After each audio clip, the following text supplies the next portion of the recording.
તમે જોઈ રહ્યા છો શ્લોક દર્પણ ન્યૂઝ। હુમલો કરનાર કાદર પઠાણ કારેલીબાગ પોલીસ સ્ટેશન હદ વિસ્તારમાં રહેતા યોગેન્દ્ર બારોટ પર વડોદરા શહેરમાં વારંવાર થઈ રહ્યા છે હુમલા, જેથી યોગેન્દ્ર બારોટ પર કર્યો તો હુમલો કરનાર કાદર પઠાણ ઉર્ફે જેકસંચ યોગેન્દ્ર બારોટે કર્યાતા આક્ષેપો પોલીસ સ્ટેશન કારેલીબાગ મીડિયા સમક્ષ કારેલીબાગમાં ચાલતા નશાકારી વસ્તુઓનો કર્યો તો આરોપ યોગેન્દ્ર બારોટ, જેથી શું કારેલીબાગના વિસ્તારમાં નશાકારીને આંકડો ચાલે છે? આ બનાવના અનુસંધાનમાં યોગેન્દ્ર બારોટે કર્યા કારેલીબાગના પોલીસ સ્ટેશન પર આકરા પ્રહાર। ધંધા કરે આ લોકોની મિલીભગત તો હોય જ, કારણ કે લુખ્ખો લુખ્ખાની જોડે જ ફરે। તો હાલમાં કારેલીબાગ વિસ્તારમાં ધંધા ચાલે છે એવું તમને લાગે છે? કારેલીબાગ વિસ્તારની અંદર જે લોકો દારૂના ધંધા કરે, ગાંજો વેચતા હોય, આંકડાના ધંધા ચાલે છે, એ વહેલામાં વહેલી તકે બંધ કરાવી દેવામાં આવે તો સારું છે। ઓળખો છો કોઈને? તો બધા બહુ ધંધાવાળા છે, બે ચારના નામ તમે કારેલીબાગ પીઆઈને પૂછો તો તમને સમાચાર મળી જ જશે, કારણ કે એમની પાસે તો આપણી કરતાં વધારે માહિતી એમની પાસે હોય। તો કારેલીબાગ પીઆઈને હું કહેવા માંગુ છું કે ભાઈ મેં ખરાબ છું, મેં ગુનેગાર છું, 323, 24, 25, 302 આરોપી છું। તો જ્યારે હું આરોપી નથી, તમે ફરિયાદ જ્યારે હું આપવા આવ્યો તો તમારે તમારી ખુરશીમાંથી ઊભું થવું જોઈએ।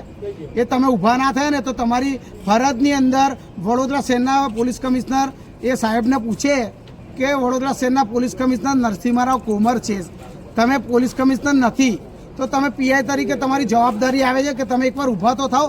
જ્યારે સ્ટાફના લોકો આવીને પૂછ્યું કે ભાઈ શું બનાવ બન્યો છે તો તું ફરિયાદ એકવાર આપી દે, તો જ્યારે કોન્સ્ટેબલ પૂછે છે કે ભાઈ તમારે શું થયું, તમારી જોડે શું બનાવ બન્યો, ફરિયાદ આપી દો, તો પીઆઈ તરીકે જ્યારે 100-150 જણનું ટોળું ભેગું થયું, વિશ્વ હિન્દુ પરિષદ, બજરંગ દળ, બધા સંગઠનના લોકો જ્યારે ભેગા થયા તો તમે ભાઈ તમારી ફરજ નથી, તમે સરકારી પગાર લો છો, તો જ્યારે કોઈ પબ્લિક સરકારી પગાર લઈને તમે સરકારી પબ્લિકના ટેક્સના પગાર લો છો તો પછી તમારી ફરજ નથી ઊભા થઈને શું બનાવ બન્યો ભાઈ? પણ એની અંદર બી એ એમની નિષ્કાળજી છે। તો ખરેખર પોલીસ કમિશનરે હવે એમને છે ને સારી જગ્યા પર, એમને એવું ગમે પોલીસ કમિશનર સાહેબને, એવી જગ્યા પર એમને મૂકી દેવા જોઈએ। તો કોઈ અન્ય બનાવ બને એવા તો તે સમયે પણ પોલીસ આવા કાર્યમાં ઊભી રહેશે કે નથી ઊભી રહેતી? જ્યારે વડોદરા શહેરની અંદર કારેલીબાગ વિસ્તારમાં જ્યારે તપન પરમારની હત્યા થઈને તો તમે કેટલા પોલીસ કર્મચારીઓ સસ્પેન્ડ પણ થયા છે। તો નિષ્કાળજી, મારા કેસની અંદર નિષ્કાળજી ના લેવામાં આવે, કારણ કે આ કાદર પઠાણ ગુનેગાર છે, એનો ભૂતકાળ પણ ગુનેગાર છે। તો પોલીસ આની વ્યવસ્થિત તપાસ કરે અને કોઈ બનાવ બનશે, મારી હત્યા થશે ને તો સૌ પ્રથમ પોલીસ સ્ટેશનના કર્મચારી, જે જવાબદાર કર્મચારીઓ હશે અને પીઆઈ સાથે સાથે એમની જ જવાબદારી રહેશે।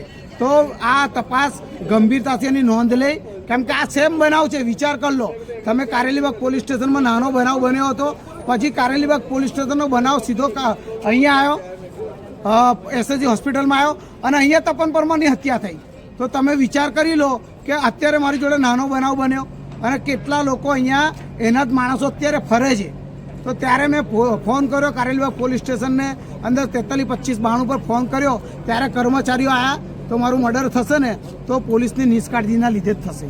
તો આની રજૂઆતને આની જે ઘટના બની છે એની કમિશનર નોંધ નહીં લે તો તમે ઉપર કોને જાણ કરશો?